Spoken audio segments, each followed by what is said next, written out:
Bueno, buenas tardes a todos. Muchas gracias por este espacio que ya es el cierre, como dicen, del semestre de la educación continuada. Es muy especial para usted, profe Diana, que ha sido fundamental en este proceso de extensión y de educación continuada, para la directora de nuestro programa, los profesores, y lo más especial, tener un egresado como Jaime Alzate González, que entiendo está haciendo estudios con Francia de posgrado, y tenerlo en una conferencia que es de toda la trascendencia para, para todo el estudiantado y obviamente los gerontólogos y el medio en general. Sociología de la infancia y de la vejez en contextos socioculturales. Nos complace mucho, mi querido profe Jaime, que esté, como dicen, de regreso en su casa y aportándole a lo que tanto queremos que se siga privilegiando en nuestra facultad, que es la educación continuada. Entonces, es su tiempo y espero pues todos disfruten de todo ese cúmulo de conocimientos y hacerlo también. Yo pienso que los egresados tenemos que hacerlo, tenemos que regresar a casa. Yo nunca me fui y soy un egresado que he estado, ya llevo 40 años como en casa y bueno, qué bueno tenerlo usted también acá aportándole a la formación de nuestros estudiantes y obviamente sus colegas. Muchas gracias a todos. A usted, muy amable. Muchas gracias, decano doctor Jorge Luis Duque Valencia, por esas palabras. Efectivamente, hoy es nuestro cierre de este webinario de Hablemos de Envejecimiento, Desarrollo y Salud de nuestro programa de gerontología. Debido a esta situación atípica, pues pudimos desarrollar esta nueva alternativa de actualización permanente, de comunicación permanente, de discusión, de crecimiento, de edificación, con la participación de muchos de nuestros egresados y de muchos profesionales amantes también de la gerontología y de todo este tema, todos estos temas relacionados con el envejecimiento, el desarrollo y la salud. Aquí tenemos también a nuestra directora del programa de gerontología, la doctora Claudia Janet Ladino Restrepo. Directora, buenas tardes.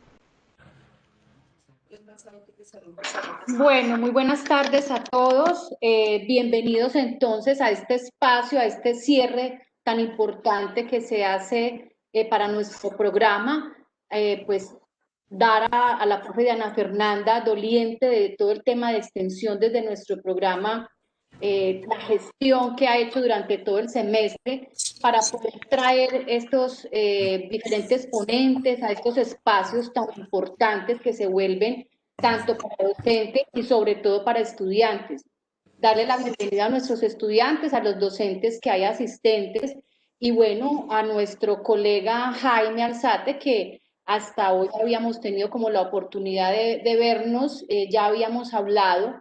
Nos pareció muy interesante su formación, su hoja de vida y consideramos junto con la profesora Diana Fernanda de gran valor tenerlo en este último encuentro ya de estos webinarios que hemos venido pues preparando durante todo el semestre. Muchísimas gracias nuevamente, Jaime, por tu presencia, por haber acogido esta invitación. Y a todos los estudiantes, pues lo que les he dicho siempre, aprovechar al máximo, escuchar esas experiencias desde la formación.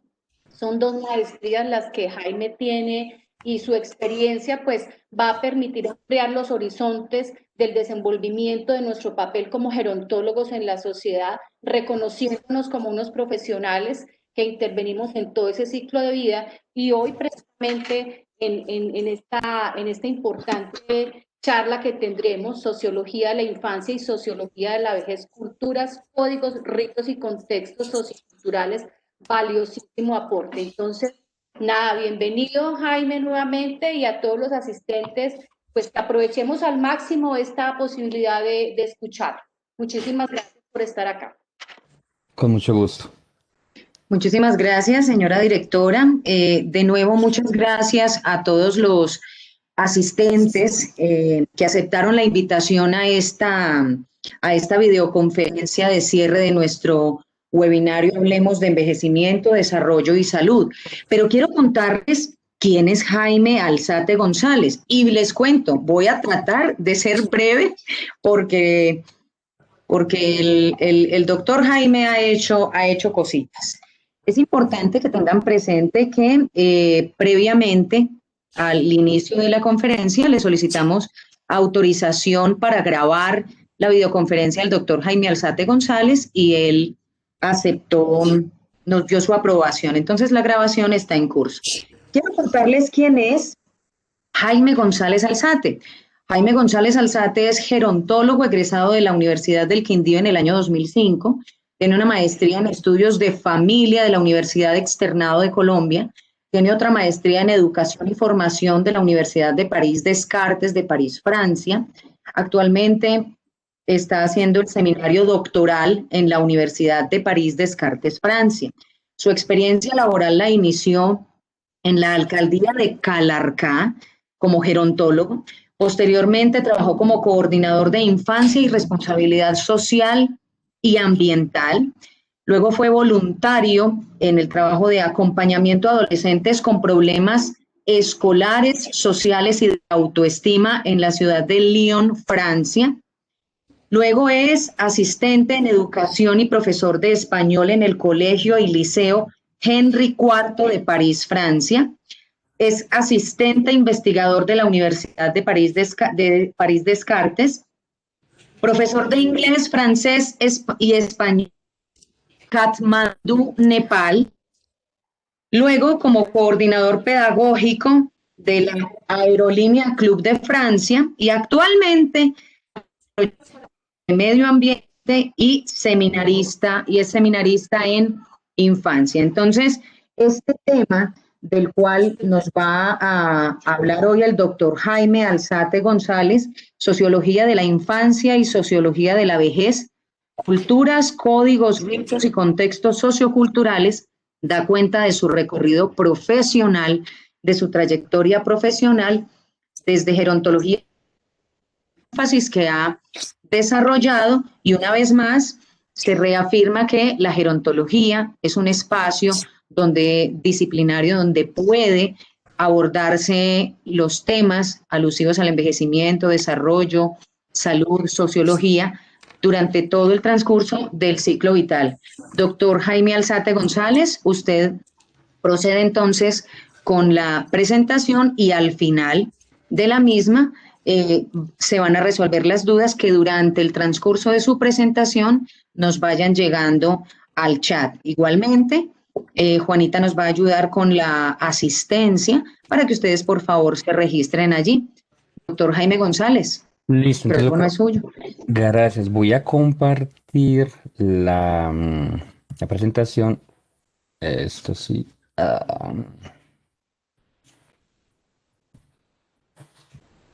No sé si se vea bien la presentación, es que no logro verla. Ay, amor, qué pena. Ya, no sé, ¿ven la presentación o no se ve la presentación? Ya está empezando a compartir. Vamos a esperar Un momentico. segundito. Sí, un segundito que ya llega.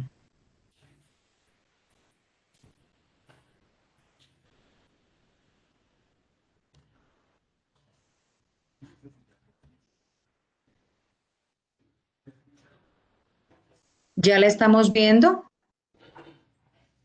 ¿Ya la estamos viendo, doctor Jaime? Listo, ¿está en la primera página o no? Está en la primera página, sí.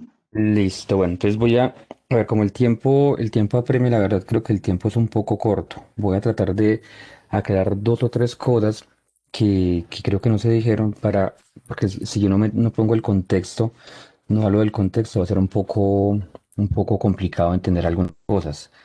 Lo primero es que después de hacer gerontología, yo hice la maestría en el externado. ¿Me están escuchando, cierto? Sí, bien, doctor Jaime, le estamos escuchando. ¿Puede ampliar, por favor, la presentación? Para ver, ahí sí, como a lo Caperucita, para verla mejor. Espéreme, ya, ¿ahí se ve mejor o no? Espéreme, yo miro. En la copita.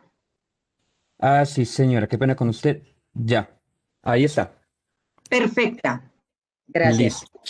Bueno, cuando yo terminé gerontología, yo hice la maestría en estudios de familia, de hecho que es familia de infancia en el externado, y conocí algo que se llamó sociología jurídica de la infancia, con Lucero Zamudio, bueno, ex decana de Ciencias Humanas, quien falleció hace un año pasado, y con Juan Enrique Bazán, pues amigo de Lucero Zamudio, quien trabajaba en Save the Children y con quien compartimos la presentación de la tesis entre la Universidad Externa de Colombia y la Universidad Nacional Mayor de San Marcos en Lima, que fue donde sustentamos en esa universidad.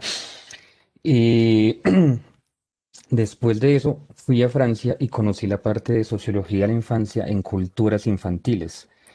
¿Por qué decidí cambiar como de, digámoslo, de perfil en algo? Porque me di cuenta que la gerontología en esa época, la verdad es que como acabo de llegar por 10 11 años por fuera del país, no estoy muy en contexto, encontré muchas ambivalencias al momento de ejercer. Entonces quise ampliar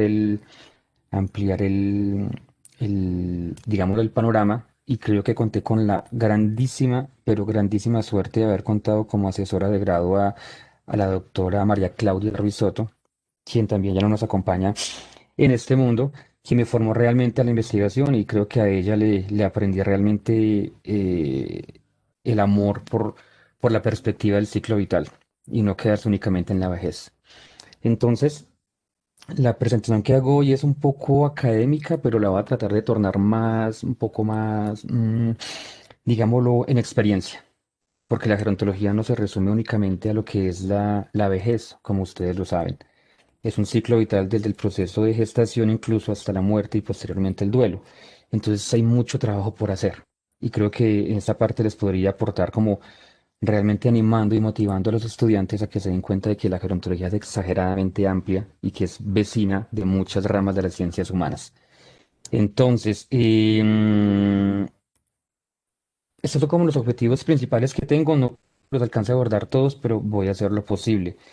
Lo más importante es generar intercambios académicos. Listo. Los elementos bases de la sociología de la infancia y la vejez ya los voy a decir, y ciencias de la educación.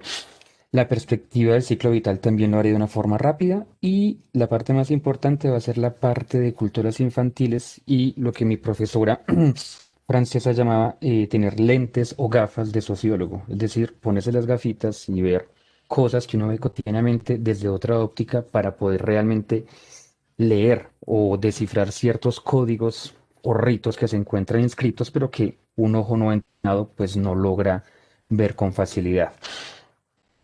A ver, esta parte de la sociología de la infancia es bastante extensa, bastante interesante, y la historia es muy compleja. Depende de qué país. En Francia viene las ciencias de la educación, en América Latina es mucho más enfocada a la parte de derechos y goce efectivo de derechos, como lo dice en el externado. Pero digámoslo que en Estados Unidos, Inglaterra, Francia y Alemania está muy enfocado en la parte de culturas infantiles, o lo que se conoce como Childhood Studies, que es realmente abordar los niños como actores sociales aparte entera, y realmente verlos como actores sociales, y entender que las culturas infantiles son tan exageradamente complejas o incluso más complejas que las culturas del mundo adulto. Pero como somos una sociedad un poco adultocentrista, entonces pensamos que el niño debe pensar como nosotros si nos ponemos en su lugar. Y en muy pocos ejercicios el niño realmente es libre de pensar y de decir lo que siente. Entonces la sociología de la infancia que voy a explicar pretende realmente como ver todo eso. Entonces, arriba dice CDN, que significa Convención sobre los Derechos del Niño, que fue mi tema de investigación cuando la convención cumplió 20 años, ya estamos en los 30 años. Como lo explicaba, la parte de garantía de derechos, que está muy ligada a una sociología jurídica de la infancia, y una noción de dignidad que viene de aprendizajes en el Perú, con los niños, niñas y adolescentes trabajadores organizados con el IFEHANT, que es una asociación que dirige el doctor Alejandro Kusianovich Villarrán, a quien tuve la oportunidad de conocer pues en Perú y aquí en la universidad. Entonces, me toca ir rápido porque hay mucha información, pero ¿qué es lo más importante? La sociología de la infancia, en el caso mío, tiene dos ramas: derechos de infancia y culturas infantiles. Bueno, cuando voy a hablar de derechos de infancia, todo lo que es Convención de los Derechos del Niño, garantía de derecho a alimentación, educación, todo eso. Cuando hablo de culturas infantiles, por eso puse esta foto cuando yo era profesor, fue realmente el hecho de ser profesor y asistente de educación lo que me permitió ponerme esos lentes de sociólogo y ver las culturas infantiles desde una forma muy seria y muy compleja. Entonces, todos los días trabajando, estando con niños, escuchándolos reír, hablar, cantar, llorar, mirando sus objetos, me permitió realmente como entrar en el mundo de cotidiano de ellos. Ahora, una cosa es uno como amigo, otra cosa es como profesor. Cuando fui asistente de educación, es un cargo que de hecho en Colombia no existe, es como una especie de coordinador, pero es como un asistente de coordinación, pero está como en la mitad. Entonces uno puede llegar a permear más fácilmente la confianza de los alumnos. Y para la gerontología, para sociología, psicología, para cualquier tipo de ciencia, digámoslo, ciencias humanas o para la vida en general, hay que ser un buen observador. Hay que tener una buena metodología y hay que saber cómo abordar a la población. Entonces, ustedes entenderán que una cosa es uno hablar en español, llegar a un país que uno conoce, bla, bla, bla. Pero bueno, en Francia es otro tema muy diferente. Hay que hablar el idioma perfectamente, tiene que ser fluido. Hay que conocer que la educación en Francia es muy diferente, tiene contextos diferentes, tiene dos recreaciones, tiene jornada continua, no hay uniforme, las materias son muy diferentes, el sistema escolar es muy diferente, almuerzan casi todos en el colegio, o sea, realmente es otro universo, entonces uno tiene que llegar muy con mucho cuidado para saber en qué momento puede influenciar o no la respuesta de los niños. Entonces es bastante interesante esa parte. Mire, la parte de esta parte de sociología de la infancia es bastante larga. Entonces voy a resumir de la siguiente forma. Yo tuve dos objetos, y esto quiero que lo escuchen muy bien porque aquí ahorita paso a la sociología de la vejez. Tuve dos objetos que marcaron mi paso por la Universidad de París Descartes en dos años de maestría y en el seminario doctoral inicial. El primero fue el maletín escolar. Y el segundo fue la cantina escolar. La cantina escolar es lo que se conoce como el restaurante escolar. Para mí es muy evidente hablar de eso y muy obvio porque estuve 4 años metidos en un colegio, pero digámoslo que a las 11:30 hay una tanda de muchachos que llegan a almorzar y de 11:30 a 1:30 hay todo un colegio que pasa. Es un colegio que tenía aproximadamente 3.500, 4.000 estudiantes. Es otro universo. No entro a describirlo porque es realmente complejo. Lo que intenté mostrar es en qué forma los niños se adaptan a ciertas cosas. Por ejemplo, primero, con el maletín escolar, como es un rito de paso, como es un objeto de la infancia, como cuando un niño cuando pasa de la educación, digamos, la preescolar a la escolar, es tan importante tener un maletín y cuando uno pasa de primaria a secundaria es un rito fundamental, sobre todo para las niñas, que pasan de tener un maletín normal a tener un bolso femenino, que es una especie de entrenamiento a la feminidad y a la vida adulta. Van a encontrar personajes, Pokémon, Digimon, un poco de cosas, Disney, princesa, todos los estereotipos sociales que implica la socialización y la cultura de masas y pues los gustos personales. Estos gustos van a estar influenciados pues por el gusto personal del niño, pero también por su grupo de pares, que va a ser quien va a aceptar o no la elección que él haga de su maletín. Le van a decir que está bien, que está mal, que parece un niño ridículo, infantil o que no es maduro, que está bien. Yo recuerdo personalmente que yo viví eso en el colegio. Entonces sí, cuando eso era el maletín Les Porsac, en Francia, digámoslo que hasta todavía, es un maletín que se llama X-Pack, que es el que representa como la marca pues de más categoría. Pero como en cualquier parte del mundo, una ciudad pues va a tener ciertos contextos socioculturales, socioeconómicos, entonces no va a ser el mismo maletín en el centro de París que en las afueras, donde hay más inmigrantes.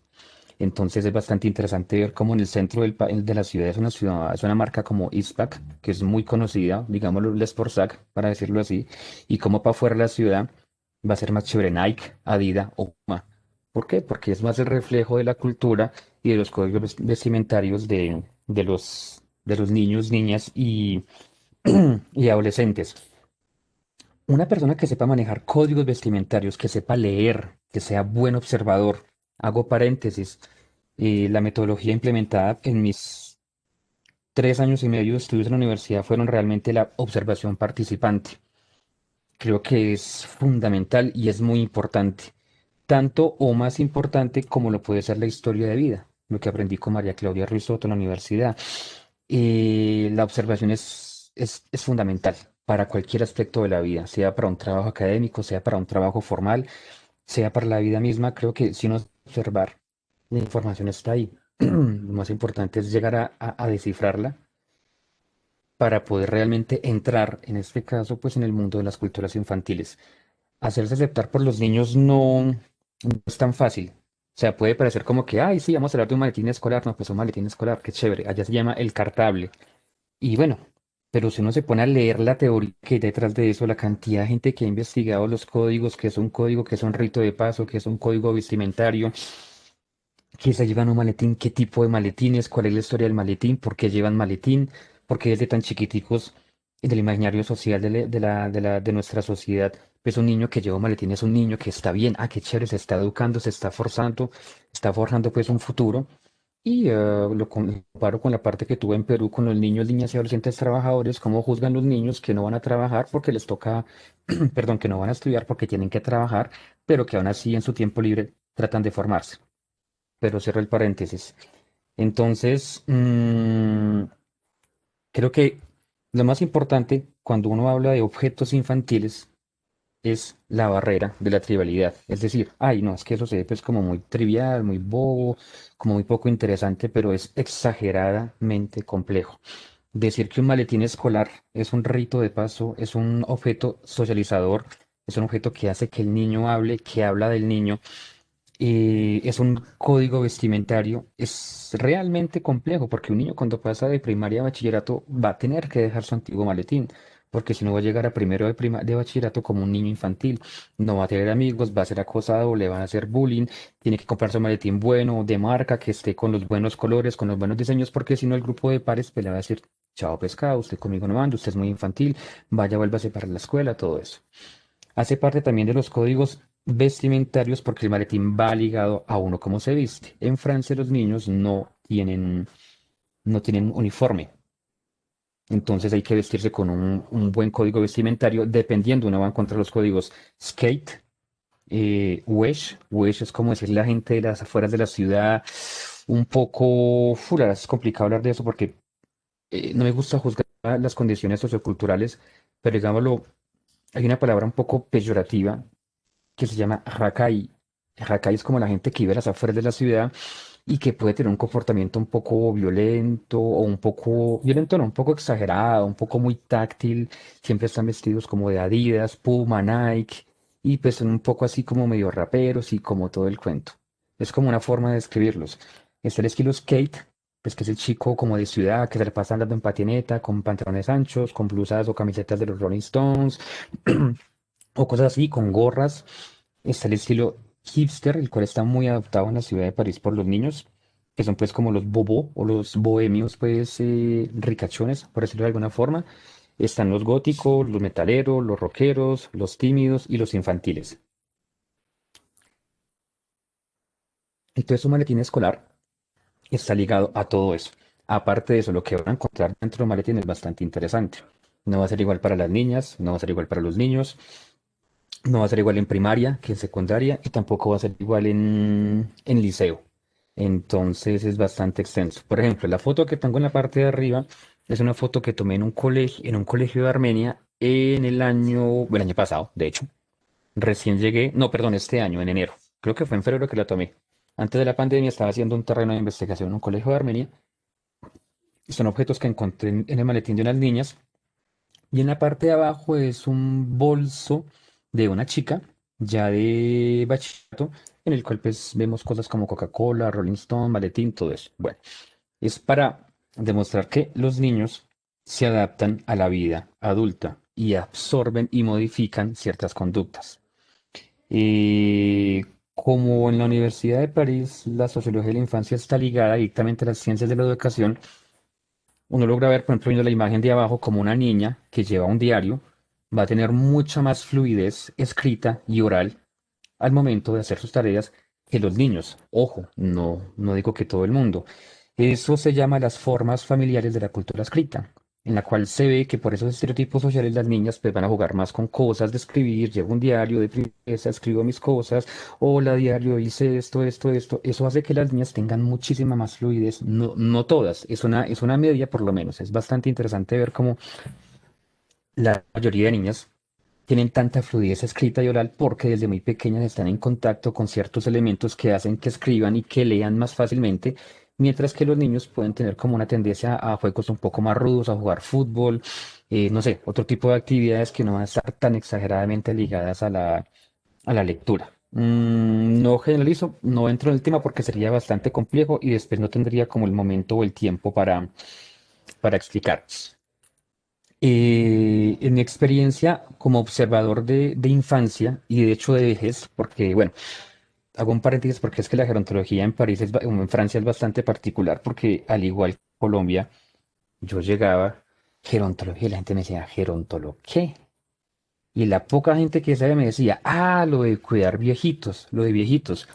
Y yo pensé pues que Europa, por ser un país perdón, Francia por ser un país tan desarrollado y pues por tener, digámoslo, una pirámide poblacional un poco más invertida que lo que es la colombiana, estarían más informados y mire que no. Mire que la gente tampoco sabe qué es la gerontología, sabe que tiene algo que ver con vejez, con viejitos, pero no sabrían definirla, no sabrían decir qué es, no sabrían decir qué puede estudiar y qué ahora. Entonces es bastante interesante esa parte. Y la foto que están viendo acá es una foto que tomé en el norte de India con Gabriela, una francesa, una amiga mía que le gusta hacer muchos viajes por todo el mundo. De hecho, tengo muchas fotos de ella que me ha brindado. Aquí podemos ver como, por ejemplo, en lo que es en India y en Nepal, ustedes van a encontrar los mismos códigos vestimentarios en cuanto a maletines. Los he visto en Colombia, los he visto en Perú, los he visto en España, en Italia, en Francia, en Alemania, en Nepal, en India, en Qatar, en demasiados países. Eso se llama globalización. Entonces, vemos las niñas como siempre con princesas de Disney. Ojo, digo como siempre. No todas. He encontrado niñas fabulosas que no son princesas, cosa que me encanta, que tienen otro tipo de códigos vestimentarios, que son un poco más bruscas, por así decirlo. Pero no se va a negar que la gran mayoría va a ser con Barbie, Dora la Exploradora, bueno, todo ese tipo de princesa Disney, colores rosados, pasteles, que caracteriza esa parte. Yo aclaro, tengo un pensamiento particularmente feminista, entonces no me gusta usar los colores ni los maletines rosados para niños y negros para hombres, absolutamente no, pero es una realidad social. Entonces yo tomo distancia de mi pensamiento personal y lo plasmo como un pensamiento objetivo. No puedo negar que ese tipo de estereotipos influenciado por la cultura de masas, me refiero a televisión, radio, programas de televisión, youtubers, como uno quiera hoy en día, influencia mucho.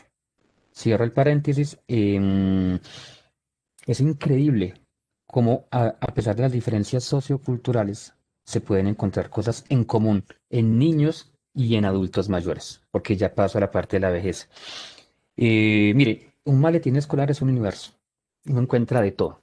El maletín es un objeto que acompaña al niño desde que se levanta, se va al colegio, vive con él todo el día y después pues, regresa a la casa con él y él dice algo del niño. Es un testigo, digámoslo, un testigo mudo de todo lo que pasa en la jornada de un niño. Que si vamos para las mujeres va a ser igual. Las mujeres sacan su bolso y las acompaña todo el día. Entonces es bastante interesante ver en función de cada país que se puede encontrar, pero generalmente se encuentra lo mismo. Cuadernos, juguetes, cosas chiquitas, de intercambios, juegos que van a llevar, regalitos, cosas así. No entro mucho en detalle porque si no, no tendría tiempo, pero me parece bastante interesante. Eh, yo creo que eh, la infancia o la parte de sociología de la infancia ha sido, de hecho, es una sociología que todavía está en construcción.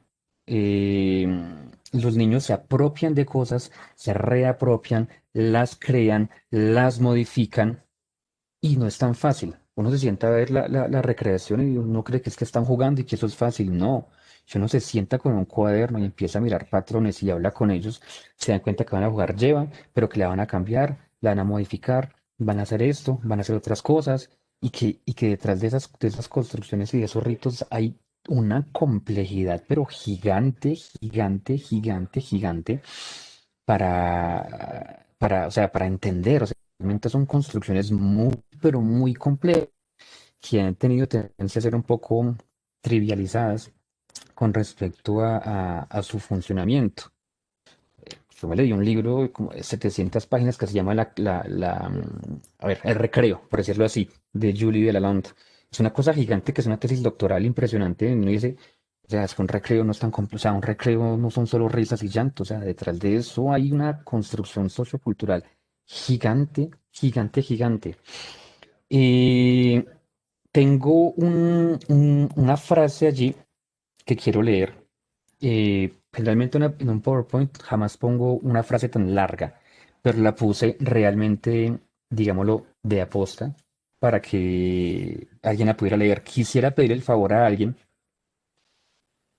que se la puede leer antes de leerla. Yo acabo de pasar de hablar de maletín escolar, digámoslo, maletín escolar como el maletín que uno se pone para ir al colegio, sabiendo que desde sexto de primaria es un bolso de mano para las niñas, que a las niñas les encanta el bolso de mano porque se ven más femeninas, se ven como mamás, se ven más grandes, se ven como una mujer independiente que trabaja. Hoy en día con todo esto de YouTube, Instagram, entonces que es como la youtuber que hace esto, la youtuber que hace esto, entonces yo quiero ser grande. Esos códigos se adoptan mucho más temprano que antes, hasta el maquillaje, de hecho. Y me parece fundamental, como gerontólogo en este caso, porque pues soy gerontólogo de base, mostrar cómo la sociología de la infancia, que defiende la idea de que los niños y niñas son actores sociales a parte entera, con culturas y códigos tan complejos como los del mundo adulto, pasando por una perspectiva del ciclo vital que defiende que los cambios significativos se dan en cualquier parte de la vida, incluso en la vejez, porque la gente tiende a decir que lo más importante en la vida es la infancia, adolescencia o vida de trabajo, pero pues que realmente cuando uno se pensiona, si se pensiona o cuando está viejo no pasa nada. Pueden haber cambios exageradamente complejos y exageradamente positivos o negativos durante la vejez, pasando en la sociología de la vejez que va a abordar pues los adultos mayores como actores sociales también a parte entera, que tienen códigos y culturas tan complejos como los del mundo adulto, porque es que tenemos el mundo adulto acá, entonces los niños para acá, los viejitos para allá. Niños del latín infas, aquellos que no saben hablar, pulicagado, no sabe hablar, es algo peyorativo históricamente, ¿vale? O sea, como que el niño no sabe hablar. O sea, el mismo origen etimológico de la palabra es como que aquellos que tienen dificultad para hablar, que no saben hablar, que gaguean, miren palabras como culicagado, cosas así, o sea, que está ligado como a esa incapacidad de ser el mismo y que tiene que depender de alguien. Pero pase para la vejez y va a ser exactamente igual. Entonces, como que los reyes es como la vida adulta, o desde la adolescencia hasta cierta parte de la adultez. Lo que quiero mostrar es que esta sociología de la infancia, que toma esos objetos en la vida infantil, va a pasar a la vida adulta. Y es bastante interesante. Voy a hablar puntualmente del maletín escolar, como un rito de paso, y sobre todo para las niñas como una iniciación a la vida adulta. Quisiera saber si por favor hay alguien que pueda leer, está en voz alta, pues que se escuche para todos, esta diapositiva, que es una traducción que hice de un libro y después les explico por qué.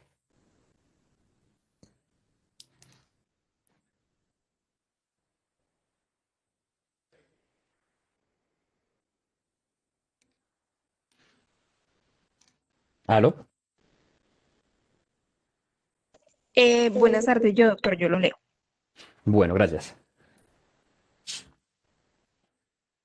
Me confirma por favor si me escucha.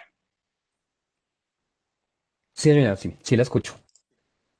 Bueno, dice, Sociología de la vejez. Mi madre estaba muy vieja. Ella siempre guardaba su bolso de mano. Ella no quería separarse nunca de él, incluso en las situaciones en las que el bolso era poco confortable. Yo pensé mucho en ella el día en que, teniendo un accidente grave, sola en mi automóvil, pensé que iba a morir sola. Entonces, tomé mi bolso, lo apreté fuerte contra mí, y allí, con mi identidad, tuve el sentimiento de que podía morir. El bolso es una especie de último recurso del ser. algo a lo cual nos aferramos cuando nos borramos a nosotros mismos. El domingo pasado, yo estaba sentada con mi mamá y había puesto mi bolso sobre una silla. Generalmente, ella tiene muy poca conciencia de lo que la rodea, y aún así me pregunto, ¿es tu bolso? Sí, mamá. Y yo tengo uno, un bolso. Cuando, cuando él estaba todavía relativamente lúcida, ella se paseaba mucho en la residencia en la cual decidimos ubicarla. Ella no salía jamás sin su bolso de mano. Por cierto, ese bolso había sido su última compra de mujer libre. Ella lo llevaba siempre. Ella estaba constantemente ansiosa y lo reclamaba incluso teniendo en sus manos. Al inicio, ella ponía la llave de su habitación y un monedero. Vacío, esto no era importante para ella. Después ella perdió la llave y el monedero, pero el bolso siempre estaba allí. Ella ponía entonces un pañuelo o un pedazo de pan seco para brindarle a los pájaros en el parque. Un desafortunado día, ella se cayó y se partió un brazo. Ella demoró un buen momento antes de recuperarse y después no salió más. El bolso desapareció misteriosamente y nunca más se habló de él hasta esta última visita. Cuando observo a las otras damas en la residencia, es un sentimiento que me toca profundamente. Sus bolsos apretados contra sus brazos o simplemente puestos sobre las rodillas. Pareciera que es lo que les queda de feminidad, de dignidad. Ellas se aferran como a un último vestigio de su identidad. Jean-Claude Kaufmann. Perfecto. Bueno, ¿me escuchan? Qué pena. Pregunto. Sí, señor, lo escuchamos. Bueno, mire, cuando yo decidí trabajar con las culturas infantiles y con el maletín escolar, fue por este señor. Jean-Claude Kaufmann es un sociólogo de la vida cotidiana. Tiene unas cosas espectaculares. A ver, voy a tratar de hacerlo en 5 minuticos porque sé que queda la parte de preguntas. Tiene unos, o sea, mi fascinación por las culturas infantiles viene de un libro que se llama El bolso de mano, un pequeño mundo de amor, donde explica por qué las mujeres tienen perdón, no, un bolso de mano, qué es lo que llevan adentro, por qué lo llevan, y es una radiografía de la mujer que va desde su identidad, desde cuando es niña y quiere tener un maletín para formarse niña y para crecer como mamá, para ser exitosa, hasta cuando son viejas. Y hasta cuando es como un sinónimo de su último vestigio de dignidad y de identidad femenina. Aquí yo estoy claramente dejando toda la parte de infancia y paso realmente a la parte de la vejez.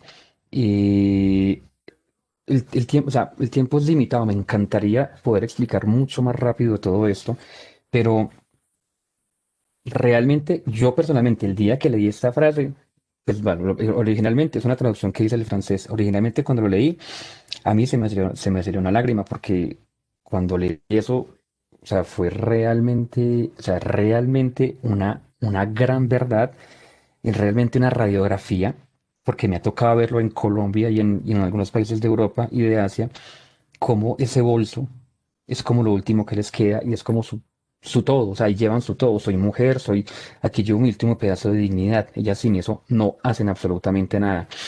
Incluso lo observé en la ciudad de Katmandú en Nepal y en el norte de India, un poco en Qatar y en otros países de Europa. Eh, bueno, ya realmente como tratando de hacer una pausa en esto,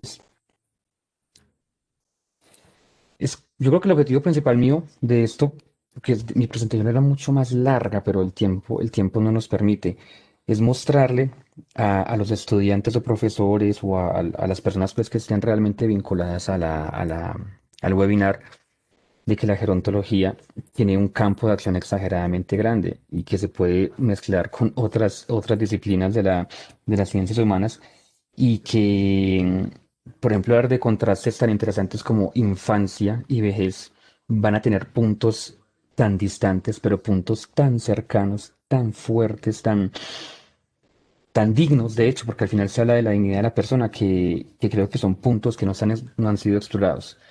Yo decidí venir, duré en Francia 10 años, por razones personales me quedo en el país y no he podido encontrar cómo terminar mi tesis porque en Francia, por ejemplo, no hay estudios en sociología de la infancia en culturas infantiles. Entonces, simplemente partan de ahí. Van a encontrar 10.000 cosas que aún no hay en el país. Entonces, de ahí la importancia tal vez de regresar y tratar de fomentar las experiencias que uno ha tenido por fuera, las formaciones. Y creo que me gustaría hablar mucho de muchas más cosas, pero el tiempo apremia. Espero haber sido claro en algunas cosas. El tiempo es un poco complejo porque no me permite explicar bien cada parte bueno, de los temas que abordé. Entonces yo quedo atento a cualquier pregunta que tengan, sea personal, sea académica, sea de experiencia de viaje, sea de por qué me fui, sea de cómo uno se va. Porque, bueno, he dado varias clases también en la universidad hace no hace mucho y en otros lugares como la Alianza Francesa y la gente siempre tiene mucha curiosidad de saber uno cómo se va, por qué se va, cómo es, bueno, en fin, tantas cosas a las que uno no, pues, no tiene tanta información porque no conoce otros contextos. Entonces, ya tuve la palabra un momento, me gustaría entonces escuchar los comentarios pues, de retorno y disculparme pues por la rapidez y por lo corto en lo que abordé cada tema. Muchas gracias.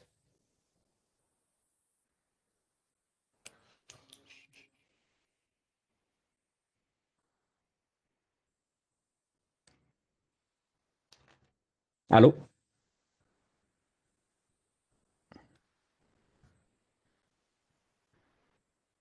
Doctor Jaime, cuéntemelo todo. Procedemos a las preguntas. Si alguien más de los asistentes tiene algún comentario.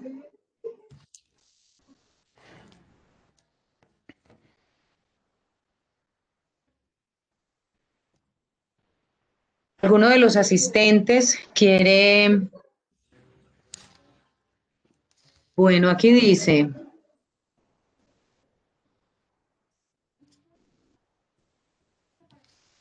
la niñez y la adultez están muy de la mano, por lo que ha logrado ver, nos comenta Jorman.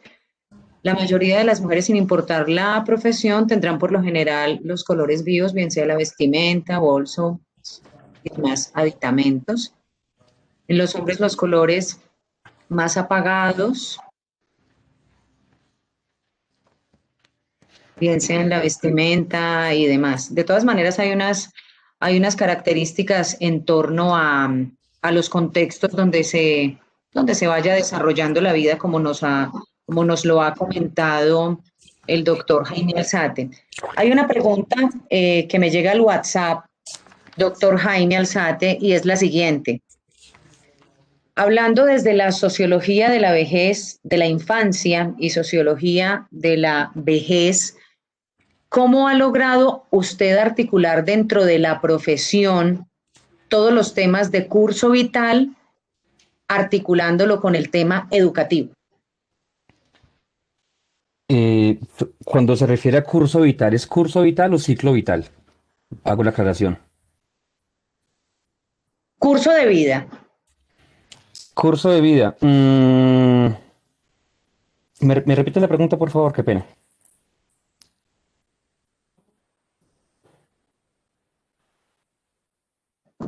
Hablando de sociología de la infancia y sociología de la vejez, desde su experiencia como gerontólogo, ¿cómo ha logrado articular la parte de gerontología con la parte educativa a lo largo del curso de vida? Bueno, después la respuesta va a ser un poco larga, pero pues para mí fue un poco evidente, dado que soy gerontólogo, dado que trabajé en contextos educativos, entonces trabajé con niños, entonces ya venía con la parte de vejez, tenía con la parte de educación, después me tocó con la parte de infancia, entonces articularlo es simplemente cuestión de tiempo. Es más, no lo articulé desde la academia, lo articulé desde la experiencia cotidiana. ¿Por qué? Porque trabajar con niños todo el día, sabiendo que soy gerontólogo, que también ejercí con personas mayores, sabiendo que estoy en un contexto educativo, sabiendo que estoy en un curso vital, que lo puedo tomar desde la perspectiva de ciclo vital, como lo expliqué ahora, o en el curso vital mío, que es mi curso diario, realmente fue una cuestión simplemente de experiencia y de tiempo, donde, por ejemplo, la misma exposición que acabo de dar, creo que responde. ¿Cómo lo articulé? Con estudio, con experiencia cotidiana, conociendo el contexto de educación y conociendo el contexto de la vejez, como para, por ejemplo, poder pasar de hablar de una sociología de la infancia en culturas infantiles, pero un maletín escolar como un rito de paso, a la vejez como un maletín, perdón, un bolso de mano, pues es que ni siquiera ya es un rito de paso, es simplemente un vestigio de dignidad y de la feminidad que le queda a las personas que se encuentran recluidas en estos lugares. Y creo que la respuesta es experiencia, más laboral y cotidiana que académica, sin mermar la importancia a la experiencia académica. Muchas gracias, doctor Jaime. Otra pregunta de los asistentes para nuestro ponente. Es que él dice que si no es el mismo, toca cruzar, hacemos por internet, compramos ponchadora, Hay otra pregunta acá que nos hacen. De acuerdo a su experiencia en Europa, ¿cómo Ujú. es el proceso de normatividad frente a la protección de los derechos del adulto mayor? Bueno, le voy a ser muy sincero. El contexto de adulto mayor en Europa no lo conozco desde la parte legal. Entonces, de ahí parte la respuesta. Pero por la experiencia que tengo, a ver, el contexto es, bueno, no es el mismo contexto que Colombia, es claro. Tienen muchísima más protección, la tienen, tienen muchísimo más apoyo, lo tienen muchísimo más recursos, los tienen. Y voy a decir la gran mayoría, pero no toda. La gran mayoría de la ciudadanía tiene conciencia de la importancia y del respeto, pero es muy ambivalente porque depende de la región del país. Incluso en el mismo París, en función de algunos barrios, se encuentran algunas contradicciones. Entonces, en parte normatividad no la conozco, la verdad. En Europa no la conozco, ni en Francia la conozco, porque no ejercí como gerontólogo en Francia como tal, pero socialmente y culturalmente tienen códigos más estructurados y mayores apoyos socioeconómicos, culturales y políticos que estoy seguro que se ven reflejados en ley, así no los conozca.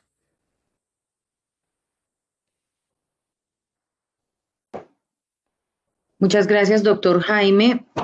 Otra pregunta. Con respecto a los estereotipos que se manejan en nuestra sociedad con respecto al hecho de hacerse mayor, ¿qué diferencias o qué similitudes encontró en esas otras latitudes donde ha podido desempeñar la profesión, doctor Jaime? Es una pregunta bastante compleja porque creo que, mire, yo sí he aprendido algo es que los contextos socioculturales juegan en todo y ahí usted para y construya. Yo diría que, a ver, diría que hoy en día una gran parte de la gente que está envejeciendo lo asume con mucha dignidad, o sea, la gente que ya está llegando a cierta edad, no sé, a los 40, 50, 60, 70, lo asume con muchísima dignidad y con mucho humor allá como tal. Creo que contradictoriamente hay mucho más temor por la parte de infancia, adolescencia e incluso adultez joven hacia ese tipo de vejez. Creo que la cultura de masas tiene un papel súper importante porque esta población es un poco más influenciable. Vuelvo y repito, cuando hablo de una población jamás me refiero a toda. Yo creería que en grandes términos puede ser que los más jóvenes tienen un miedo a envejecer porque qué boleta, porque qué oso, porque los jóvenes ahora son los que están mandando la parada, porque es que en las redes veo esto, y la gran mayoría que tienen una cierta edad, yo diría que a partir de los 40 en arriba, para adelante, lo asumen con muchísima dignidad y como con mucha experiencia. No veo tanto estereotipo negativo, no lo percibí como con mucha negatividad. Ahora, Francia es un país multicultural y no voy a poder negar que hay culturas africanas muy arraigadas, culturas árabes muy arraigadas, y de pronto en esos contextos puede haber algo diferente. Pero pues es complicado entrar a juzgar ahí porque no he tenido inmersiones completas en ese terreno. Pero en grandes rasgos, diría que lo asumen con mucha dignidad, es más, con mucho humor los mayores, y noto mucho miedo en las primeras etapas de la vida con respecto al proceso de envejecimiento y a la vejez. Y no tienen ningún tipo de curso de preparación para la vejez en Europa, cosa que me parece muy raro. Sí, llama particularmente la atención ese asunto. Le cuento que hay una avalancha de preguntas. La siguiente es de una de nuestras estudiantes, Stephanie Chacón. ¿Cuál ha sido su mayor reto en el área de la sociología en Francia?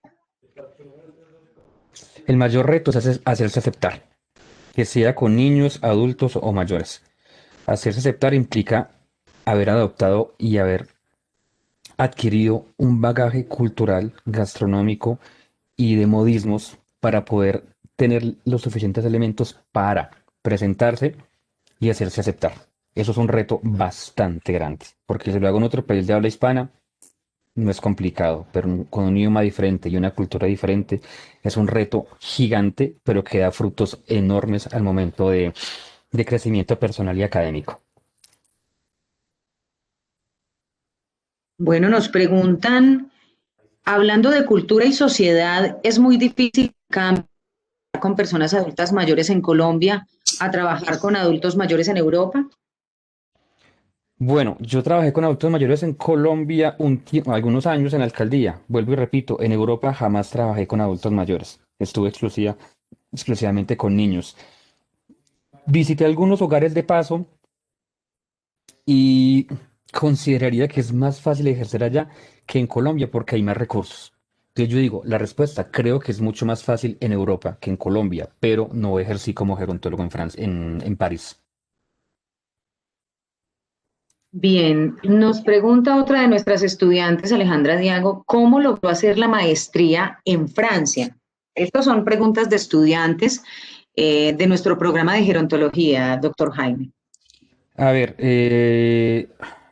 a ver, yo respondo, eso ha cambiado mucho, pero lo voy a explicar. ¿Y por qué lo digo? Porque Francia y el contexto para irse a Francia, en el que yo me fui hace 10 años, no es absolutamente el mismo hoy en día. Francia no es el país que era hace 10 años. Hay unos cambios socioculturales y a nivel de seguridad nacional que son exageradamente complejos y significativos. ¿Cómo me fui? Mm, Eso fue un resultado de la maestría que hice en el externado por haber conocido profesores que habían sido formados en Francia. Me fui por Campus France, que es la única agencia específica que tiene pues dar permiso para irse a trabajar a estudiar a Francia. Entonces, por la Embajada de la Francia se mete uno a Campus France, llena un poco de formularios y pide una visa. Yo me fui como estudiante primero de idiomas para después poder pasar a la maestría. Y es un proceso largo, tedioso, que cuesta cierto dinero, no lo voy a negar. Sé que ahora creo que está un poco más cerrado, de hecho, pero no estoy informado al respecto. Eh, yo creería que ese tipo de preguntas así, si quieren yo después doy mi correo, mi número y la gente me escribe y les cuento con más detalle porque es bastante largo. De hecho, hace 4, no, antes de pandemia tuve un seminario en la Universidad del Quindío en francés, en lenguas modernas y recibí muchas preguntas. Me tocó dejar mi número porque creo que el tema es muy largo, o sea, depende usted para dónde se quiere ir, qué ciudad, qué país, qué carrera, todo el cuento. Y lo hago con mucho gusto porque sé que no es fácil irse. Entonces, si quieren, yo ahorita les dejo mis datos y el que quiera me puede escribir para poder dar una respuesta más adaptada a cada contexto particular.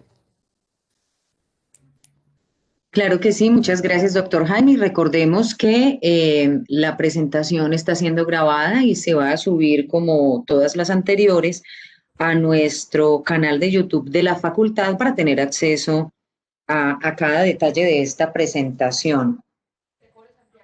Nos preguntan también, están nuestros estudiantes muy inquietos con respecto al tema de los posgrados, entonces puntualmente el doctor Jaime nos dará sus coordenadas para atender todo este tipo de preguntas. Tengo una llamada de uno de nuestros egresados de Gremio País que quiere hacerle una pregunta a través de llamada, entonces voy a tratar de conectarlos. ¿Me Claro, permite un segundo, por favor? claro, claro, con mucho gusto.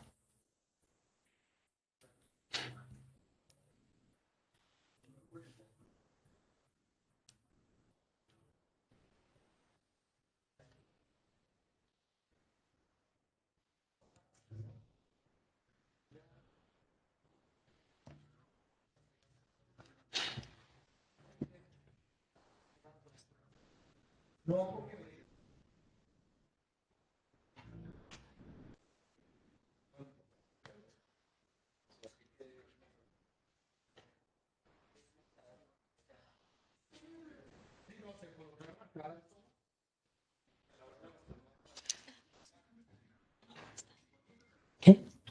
Sí. Doctor Jaime Alzate, tengo acá en altavoz a otro colega nuestro, el gerontólogo Juan Carlos Guarnizo, de la ciudad de Bogotá. Él es egresado de la Universidad San Buenaventura de Bogotá. Juan Carlos, el micrófono es suyo. Muy buenas tardes. Estoy interesado en cursar un doctorado, pues estaba preguntándole a la doctora Diana si ella tiene, si ustedes tienen alguna oferta para estudiar el doctorado. ¿Aló? ¿Aló? ¿Me ¿Aló? escucha? Sí, señor. Cuando usted dice ustedes, ¿a quién se refiere? Al programa o si no a la universidad o a la facultad o al gremio que ustedes estén en contacto. Ah, bueno, creo que es una pregunta que va hecho más dirigida a la universidad, porque pues no, yo no estoy vinculado a la universidad. No sé, sé que hay doctorado en ciencias de la educación en la del Quindío, pero pues no, no sé qué más doctorados hay en humanidades allá en la universidad. Pues sí en otras universidades por fuera de la ciudad de Armenia o el país, pero pues específicamente en la del Quindío no, no sabría responderle. O entendí mal la pregunta, me disculpa.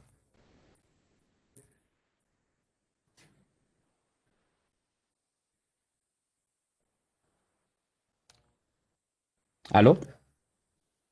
Sí, él es un colega de la Universidad San Buenaventura de Bogotá, egresado de gerontología de esta ciudad y pues ahora le llegó el enlace también y pues estaba absolutamente deleitado con todo el tema de las especializaciones y de su recorrido académico y está bastante interesado, entonces lo pondré en contacto con usted para que le cuente. Claro, con muchísimo gusto. Bueno, hay alguien más que está haciendo acá una pregunta también.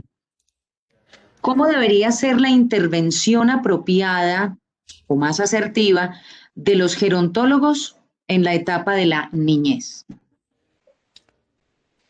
Uy, qué pregunta. Oye. Espere que me quedo con los calzones abajo. Y es de otro de nuestros estudiantes, doctor Jaime, para que vaya Venga, midiendo el calibre. venga, repítemela que me gustó mucho. No, venga, repítemela por favor, que es que me cogió aquí como fuera de base. Por favor, qué Bueno, pena. ¿cómo debería ser la intervención apropiada o asertiva del gerontólogo en la niñez? A ver, esa respuesta, vea, un día cuando yo estaba, Save the Children nos invitó a socializar, él es el grupo de estudios de los 20 años de la Convención sobre los Derechos del Niño de la Universidad Externa de Colombia, nos llevó a Perú, a un seminario.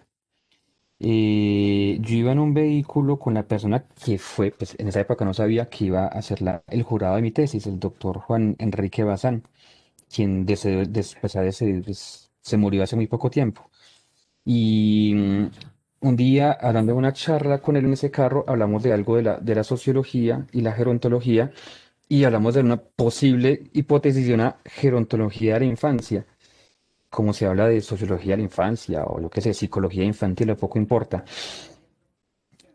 Me hace pensar en eso porque creo que la respuesta es que yo creería que el único país que hace eso es Finlandia. Y eso, ¿cómo es la intervención? Debe ser desde etapas muy tempranas, eh, abordar la vejez simplemente como una etapa más de la vida, sin ningún tipo de estereotipo. Así como hacen esos intercambios donde van niños de preescolar al, a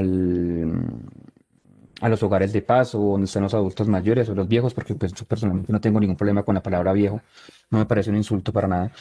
Eh, Creo que tiene que ser una intervención realmente, yo creo que menos académica y de más corazón. Yo no sé si ustedes conocieron a la profesora Alba Duque de Chamat. que un día me dijo, es que Jaime, es que envejecer no es una ciencia, es un arte. Entonces yo creo que esa intervención debería ser un arte y no un programa académico. Es simplemente vayan con los niños, muestren cómo es la vejez y que ellos mismos hagan los juicios, porque es que los niños no son ningunos idiotas culturales, ellos saben perfectamente qué es lo que tienen enfrente y tienen una grande capacidad para discernir entre una realidad y unos estereotipos. Entonces creo que debe ser una intervención menos adultocentrista y más humana, hasta improvisada, podría decir yo, pero es más de contacto, no puede ser teoría, tiene que ser contacto directo con ellos. Que sientan el olor, que vean cómo se equivoca, que vean por qué no anda normal, que vean por qué tiene tal trastorno, no importa, ellos saben. Entonces tiene que ser realmente en el contexto, obviamente planificado, pero tiene que ser en el terreno, con los cinco sentidos, y un poco más humana y menos académica, diría yo. Y me disculpa la respuesta tan larga. No, no, no, no, no, es que el tema da para mucho rato. Por aquí tenemos a Gustavo Andrade y él nos pregunta, Claro que lo conozco a ese señor, yo estudié con él.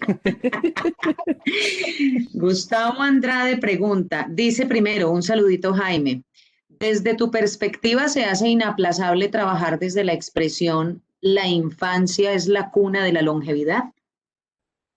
Sí, absolutamente, absolutamente. La infancia es la cura de la longevidad. No podría haberlo dicho de otra forma. Creo que, creo que es la llave para que dicha longevidad pueda llevarse de forma exitosa, pero es la llave. O sea, me parece un comentario sí, un comentario, una definición exageradamente acertada. Y con respecto a la pregunta de si conocíamos o habíamos oído hablar de la profesora Alba Duque de Chamat, pues tengo para comentarle al doctor Jaime González, Alzate González, que tuvimos el privilegio también, los docentes que estamos en estos momentos en el programa de gerontología, de ser sus pupilos, de recibir sus clases con el deleite y la disposición con que ameritaba estar siempre en los espacios académicos con esta dama de la educación entrañable para nosotros, por supuesto, y de la cual tenemos unos legados muy, muy, muy arraigados. Un saludo para ella también allí. De hecho, es una de las creadoras del programa de gerontología, como lo Ujú, dice sí. una de nuestras docentes, la profe Mónica Murillo. Definitivamente el asunto de trabajar, de abordar este tema desde la niñez, yo pienso que también es el camino para promover esa cultura del envejecimiento, porque no podemos hacer los abordajes única y exclusivamente en la etapa de la vejez. Y por eso justamente es que cobra importancia también el tema del curso de vida. Con los adultos mayores cuando trabajamos, por eso es que tenemos que abordar el curso de vida. Y a los niños en sus distintos momentos de la infancia, niñez temprana, media, eh, hacer los abordajes desde cada una de las etapas para que justamente reconozcan su proceso de envejecimiento y de desarrollo también. ¿Alguien más tiene alguna otra pregunta, algún otro comentario? Recuerden registrar, por favor, su nombre allí en la lista de asistencia.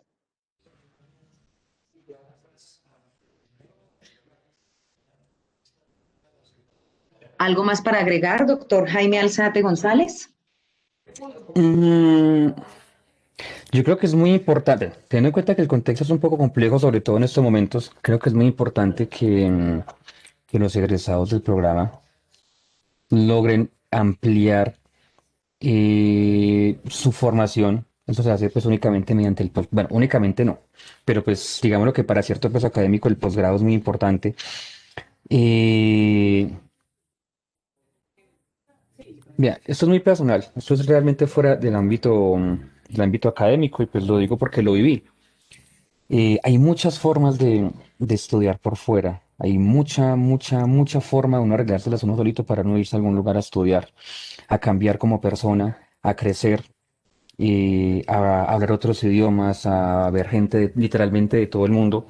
Eso a uno lo cambia como persona, lo hace mejor persona, lo hace más, hace que uno juzgue menos, hace que uno comprenda muchas cosas más, hace que uno ame mucho más a su país, hace que uno odie mucho, mucho más a su país, desafortunadamente, porque uno desde afuera tiene otra perspectiva. Pero creo que es un pequeño paso importante porque una vez uno regresa, uno va a llegar con una visión tan diferente y va a poder entender ciertas cosas que tal vez estando aquí y sin salir no las puede entender. Ahora, no digo que es que el que no salga no puede entenderlo, es absolutamente falso. Simplemente digo que es una buena opción. Por eso yo siempre hago énfasis que la persona que quiera, digámoslo así, coloquialmente chismosear, usted cómo se va, uno cómo hace, porque no tiene tantas preguntas que uno ni sabe cómo se va. Yo diría, bien pueda, con mucho gusto. Yo vi la experiencia muchísimos años y vale la pena a nivel personal y después para aporte hacia la carrera, hacia la gerontología y otras áreas afines. Creo que es algo que realmente se puede hacer. Además que personalmente es un reto gigante, es una forma de decir, hijo de pucha, vea, me fui, hice esto, aprendí uno, dos, tres idiomas y estudié en una, dos, tres universidades, muchas cosas. Entonces, yo siempre le meto como, póngale coraje y jamás lo eche en saco roto, porque usted cuando vuelve va a llegar con una experiencia, dependiendo de que estudie, que nadie más va a tener. Entonces usted puede decir, pues pucha, ahora sí me fui, ahora puedo regresar y puedo ver el mundo de otra forma y tal vez puedo aportarle a la carrera cosas que no hubiera hecho si no hubiera salido. Ahora, uno se puede quedar acá y aprender muchísimo y estudiar muchísimo y también puede aportar mucho. Yo hablo por mi caso en particular. Creo que es como lo último que podría decir.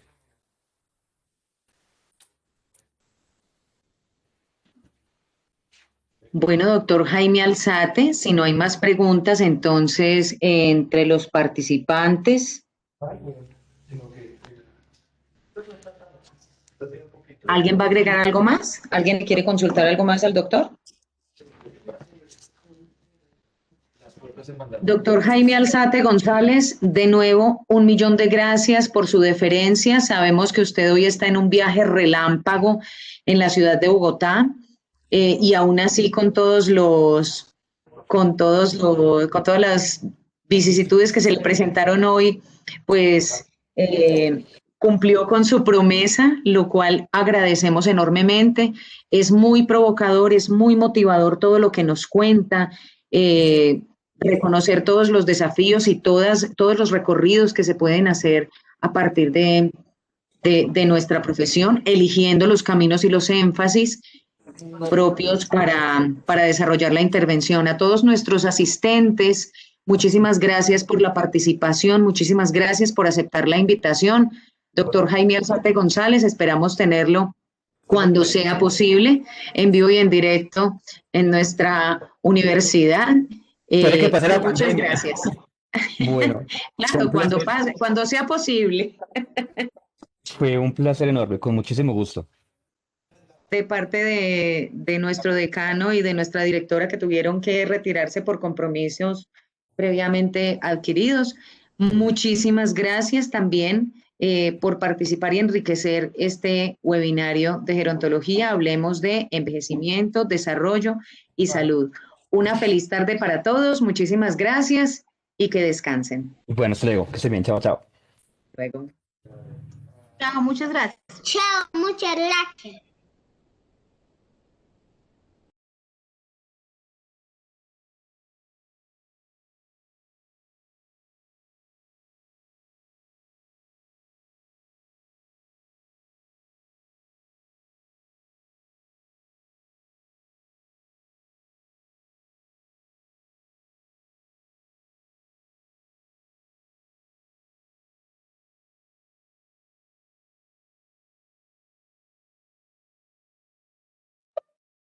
Juanita.